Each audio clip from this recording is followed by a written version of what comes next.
కొత్తపల్లి మండలం కొలను భారతి క్షేత్రంలో వసంత పంచమికి అధికారులు ఏర్పాట్లు చేస్తున్నారు. ఆంధ్రప్రదేశ్లో ఏకైక సరస్వతీదేవి ఆలయంగా కొలను భారతి క్షేత్రం విరాజిల్లుతోంది. వసంత పంచమి సందర్భంగా ఉమ్మడి కర్నూలు జిల్లా నుండి కాకుండా చుట్టుపక్కల జిల్లాల నుండి పెద్ద ఎత్తున భక్తులు తరలివచ్చి తమ పిల్లలకు సరస్వతీదేవి చెంత అక్షరాభ్యాసం చేయిస్తుంటారు. రేపు వసంత పంచమి సందర్భంగా ఆత్మకూరు ఆర్డీఓ నాగజ్యోతి ఆధ్వర్యంలో అధికారులు ఏర్పాట్లు చేస్తున్నారు. సరస్వతీదేవి పుట్టినరోజుకు వచ్చే భక్తుల కోసం ఆర్య వైశ్య అన్నదాన సత్రం, కాశీరెడ్డి నాయన అన్నదాన సత్రం, భోజన వసతి ఏర్పాట్లు చేస్తున్నారు.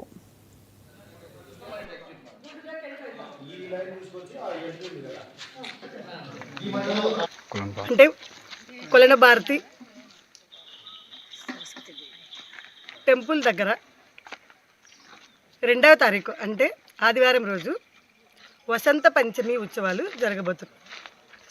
వాటికి సంబంధించి దాదాపుగా 20,000 నుంచి 30,000 దాకా భక్తులు ఇక్కడికి రావడానికి అవకాశం ఉంది.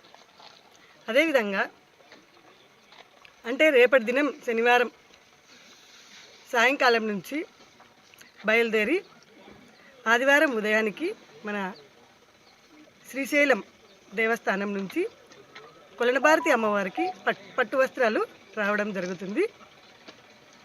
వాటిని ఉదయం 4:30 నుంచి 5 గంటల మధ్యలో అమ్మవారికి అభిషేకానంతరం సమర్పించడం కూడా జరుగుతుంది. వాటి కోసం ఇక్కడ ఏర్పాట్లన్నీ కూడా దాదాపుగా వారం రోజుల నుంచి ఆల్ డిపార్ట్మెంట్స్ అంటే రెవెన్యూ డిపార్ట్మెంట్ ఆధ్వర్యంలో మన గౌరవ ఎమ్మెల్యే గారి సూచనలు మరియు కలెక్టర్ మేడం గారి సూచనలతో ఇక్కడ అన్ని ఏర్పాట్లు జరుగుతున్నాయి. భక్తులకు నీటి వసతి కానీ తర్వాత వారికి తర్వాత భోజన సదుపాయం కానీ అన్నీ కూడా ఎటువంటి ఇబ్బందులు లేకుండా చూసుకోవడానికి అందరూ కూడా ప్రయత్నం చేశారు. దాదాపుగా అన్ని సదుపాయాలు పూర్తి కావచ్చాయి. రేపటి సాయంత్రానికల్లా అన్నీ కూడా పూర్తి అవుతాయి.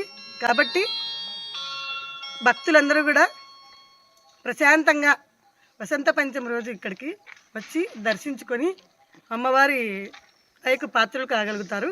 తర్వాత ఇక్కడ మన రాష్ట్రంలోనే ఉన్న ఒకే ఒక సరస్వతీదేవి దేవస్థానం కాబట్టి ఆ రోజు ఇక్కడ మన చిన్నపిల్లలకి అక్షరాభ్యాసాలు కూడా ఇక్కడ ఎక్కువగా జరుగుతాయి.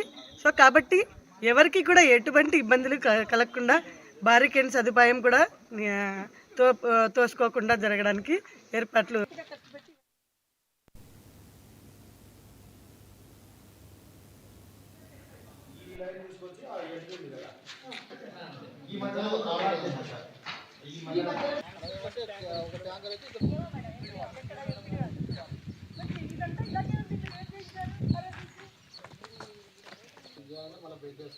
ఇప్పుడు చనిపోయిన ఎండకాయలు కూడా